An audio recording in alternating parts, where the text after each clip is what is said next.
கர்த்தருக்குள் அருமையானவர்களே, ஆண்டவராகிய இயேசு கிறிஸ்துவனுடைய புண்ணிய நாமத்தினாலே உங்களை வாழ்த்தி வரவேற்கிறேன். மத்தேயு நற்செய்தி நூல் 15ஆம் அதிகாரம் 21 28 வாக்கியங்களை நீங்கள் வாசித்து பாருங்கள். அங்கே ஒரு கானானிய ஸ்திரீ தன் மகளுக்காக ஆண்டவரிடத்தில் வந்து அற்புதத்தை பெற்றுக்கொண்ட அந்த சம்பவம் சொல்லப்பட்டிருக்கிறது. அருமையானவர்களே, இந்த செய்தியினுடைய தலைப்பு என்ன? துணிக்கைகள். மேஜையிலிருந்து விழுகிற துணிக்கைகள் என்று கூட பொருள் கொள்ளலாம். இந்த பெண்ணினுடைய வாழ்வை குறித்து 3 குறிப்புகளை கற்றுக்கொள்ளப் போகிறோம். முதலாவது, இந்த பெண்ணினுடைய பெட்டிஷன், அதாவது அவளுடைய வேண்டுதல் என்ன? அவள் தன்னுடைய மகளுக்காக வருகிறாள். மகள் கொடிய பிசாசினாலே அவள் வேதனைப்படுகிறதை அவள் விளக்குகிறாள். ஆகவே அவள் வருவது தனக்காக அல்ல, தன் மகளுக்காக வருகிறாள். தன் மகளுடைய அங்கே கொடூரமான அந்த போராட்டத்தினாலே வருகிறாள். மார்க் நற்செய்தி நூல் 7ஆம் அதிகாரத்தை நீங்கள் எடுத்து வாசித்து பாருங்கள். அதில் 25வது வாக்கியம் சொல்கிறது, ஆகவே அசுத்தாவி பிடித்திருந்த சிறுபெண்ணின் தாயாகிய ஒரு ஸ்திரீ அவரை குறித்து கேள்விப்பட்டு, ஆண்டவரை குறித்து கேள்விப்பட்டு அவள் வருகிறாள். ஆகவே அவளுடைய ஜெபம் என்ன? என்னுடைய மகள் சுகமாக வேண்டும் என்று சொல்லி அவள் வேண்டிக் கொள்கிறதை மத்தேயு நற்செய்தி நூல் அங்கே 15ஆம் அதிகாரம் 22 நாம் காண முடிகிறது. நம்முடைய வாழ்க்கையில ஒவ்வொரு பிரச்சனைகள் நெருக்கங்களோடு இருக்கலாம், தேவைகளோடு இருக்கலாம். நம்முடைய வியாதி நிமித்தம், போராட்டத்தின் நிமித்தம், பிள்ளைகள் நிமித்தம், நம்முடைய முதிர்ந்த பெற்றோர்கள் நிமித்தம், எதிர்காலத்தை குறித்தெல்லாம் அநேக நெருக்கங்களோடு இருக்கலாம். நாம் நம்முடைய நெருக்கங்களை ஆண்டவரிடத்திலே பெட்டிஷனாக சொல்ல அழைக்கப்படுகிறோம். முதலாவது இந்த பெண்ணினுடைய பெட்டிஷனை சொன்னேன். இரண்டாவதாக இந்த பெண்ணினுடைய உறுதியான அந்த நிலைப்பாட்டை சொல்கிறேன். ஹர் பெர்சிஸ்டன்ஸ் என்று சொல்லலாம். அவளுடைய வாழ்க்கையிலே ஏராளமான தடைகளை அவள் மேற்கொள்ளக்கூடிய சூழ்நிலை ஏற்பட்டது. முதலாவதாக அவள் இனத்தை தாண்டுகிற அந்த நிலைமை ஏற்பட்டது. அதாவது ஓவர் கம் த ரேஸ் என்று சொல்லலாம். இவளோ கானானிய ஸ்திரீ. கானானிய ஸ்திரீ என்று சொன்னால் சபிக்கப்பட்ட இனத்தில் இருந்து வந்தவள். ஆகவே முதலாவது தன்னுடைய இனம் என்கிற அந்த நிலையை அவள் மேற்கொள்ளக்கூடிய நிலை ஏற்பட்டது. மூன்றாவதாக அவளுடைய வாழ்க்கையிலே ஓவர் கம் த ரிலீஜன். அவள் யூத மேசியாவாக இருக்கிற இயேசுவிடத்தில் வருகிறாள். ஆகவே தன்னுடைய மதத்தை கடந்து வருகிறாள். அது மாத்திரமல்லாமல் அவளுடைய வாழ்க்கையிலே அதிகமான தள்ளப்பட்ட நிலைமையை நாம் காண முடிகிறது. இவள் ஆண்டவரை நோக்கி கூப்பிடுகிறாள், ஆண்டவர் பதில் கொடுக்கவில்லை.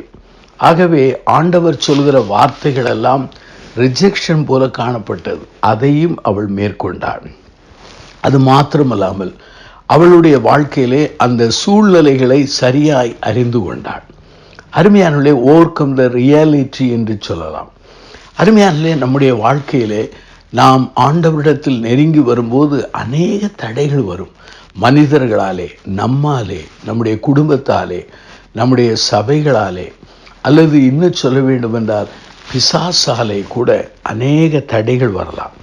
ஆனால் அந்த பெண் எல்லா தடைகளையும் அவள் மேற்கொண்டதை வேதாமத்திலே வாசிக்க முடிகிறது.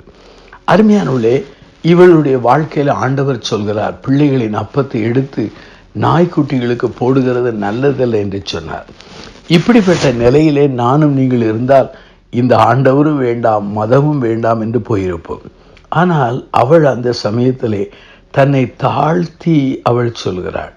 என்ன சொல்கிறாள்? மெய்தான் ஆண்டவரே, ஆயிலும் நாய்க்குட்டிகள் தங்கள் எஜமான்களின் மேஜையிலிருந்து விழுகிற துணிக்கைகளை தின்னுமே என்றாள்.